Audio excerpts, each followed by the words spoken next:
சங்கீதம் 37 அதிகாரம்.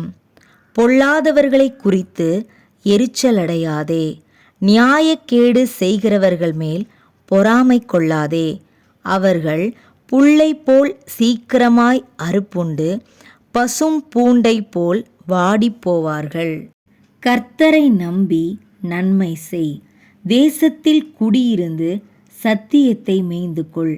கர்த்தரிடத்தில் மனமகிழ்ச்சியாயிரு, அவர் உன் இருதயத்தின் வேண்டுதல்களை உனக்கு அருள் செய்வார். உன் வழியை கர்த்தருக்கு ஒப்புவித்து அவர் மேல் நம்பிக்கையாயிரு, அவரே காரியத்தை வாய்க்க பண்ணுவார். உன் நீதியை வெளிச்சத்தைப் போலவும் உன் நியாயத்தை பட்ட பகலைப் போலவும் விளங்க பண்ணுவார். கர்த்தரை நோக்கி அமர்ந்து அவருக்கு காத்திரு, காரிய சித்தி உள்ளவன் மேலும் தீவினைகளை செய்கிற மனுஷன் மேலும் எரிச்சலாகாதே. கோபத்தை நெகிழ்ந்து உக்கிரத்தை விட்டுவிடு, பொல்லாப்பு செய்ய ஏதுவான எரிச்சல் உனக்கு வேண்டாம். பொல்லாதவர்கள் அறுப்புண்டு போவார்கள், கர்த்தருக்கு காத்திருக்கிறவர்களோ பூமியை சுதந்தரித்து கொள்ளுவார்கள். இன்னும் கொஞ்ச நேரம்தான், அப்போது துன்மார்க்கன் இரான். அவன் ஸ்தானத்தை உற்று விசாரித்தாயானால் அவன் இல்லை.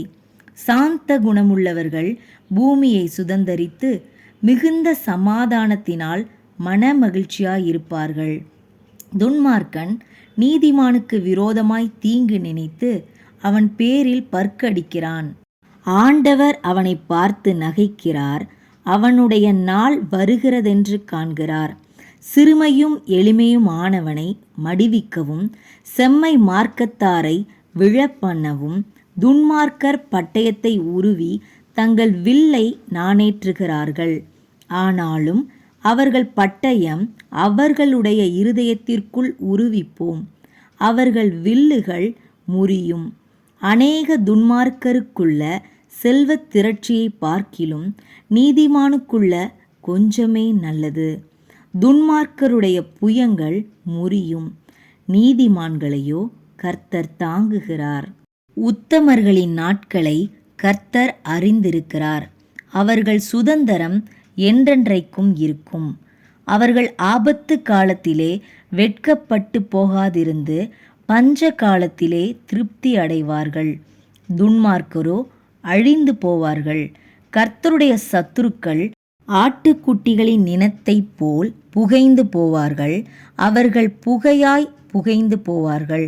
துன்மார்க்கன் கடன் வாங்கி செலுத்தாமற் போகிறான், நீதிமானோ இறங்கி கொடுக்கிறான். அவரால் ஆசிர்வதிக்கப்பட்டவர்கள் பூமியை சுதந்தரித்து கொள்ளுவார்கள், அவரால் சபிக்கப்பட்டவர்களோ அறுப்புண்டு போவார்கள். நல்ல மனுஷனுடைய நடைகள் கர்த்தரால் உறுதிப்படும், அவனுடைய வழியின் மேல் அவர் பிரியமாயிருக்கிறார். அவன் விழுந்தாலும் தள்ளுண்டு போவதில்லை, கர்த்தர் தமது கையினால் அவனை தாங்குகிறார். நான் இளைஞனாயிருந்தேன், முதிர் வயது உள்ளவனும் ஆனேன். ஆனாலும் நீதிமான் கைவிடப்பட்டதையும் அவன் சந்ததி அப்பத்துக்கு இறந்து திரிகிறதையும் நான் காணவில்லை.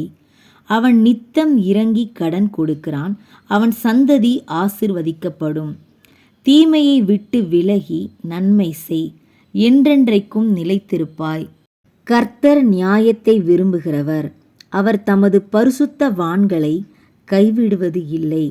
அவர்கள் என்றைக்கும் காக்கப்படுவார்கள், துன்மார்க்கருடைய சந்ததியோ அறுப்புண்டு போம். நீதிமான்கள் பூமியை சுதந்தரித்து கொண்டு என்றைக்கும் அதிலே வாசமாயிருப்பார்கள்.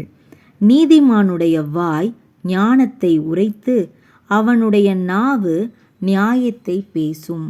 அவனுடைய தேவன் அருளிய வேதம் அவன் இருதயத்தில் இருக்கிறது, அவன் நடைகளில் ஒன்றும் பிசகுவதில்லை. துன்மார்க்கன் நீதிமான் மேல் கண் வைத்து அவனை கொல்ல வகை தேடுகிறான், கர்த்தரோ அவனை இவன் கையில் விடுவதில்லை. அவன் நியாயம் விசாரிக்கப்படுகையில் அவனை ஆக்கினைக்குள்ளாக தீர்ப்பதும் இல்லை.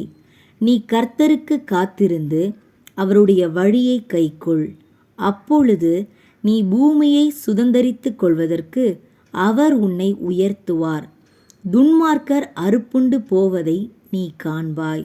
கொடிய பலவந்தனான ஒரு துன்மார்க்கனைக் கண்டேன். அவன் தனக்கேற்ற நிலத்தில் முளைத்திருக்கிற பச்சை மரத்தைப் போல் தழைத்தவனாயிருந்தான். ஆனாலும் அவன் ஒழிந்து போனான். பாருங்கள், அவன் இல்லை. அவனைத் தேடினேன், அவன் காணப்படவில்லை. நீ உத்தமனை நோக்கி செம்மையானவனை பார்த்திரு. அந்த மனுஷனுடைய முடிவு சமாதானம். அக்கிரமக்காரர் ஏகமாய் அழிக்கப்படுவார்கள். அறுப்புண்டு போவதே துன்மார்க்கரின் முடிவு. நீதிமான்களுடைய இரட்சிப்பு கர்த்தரால் வரும்.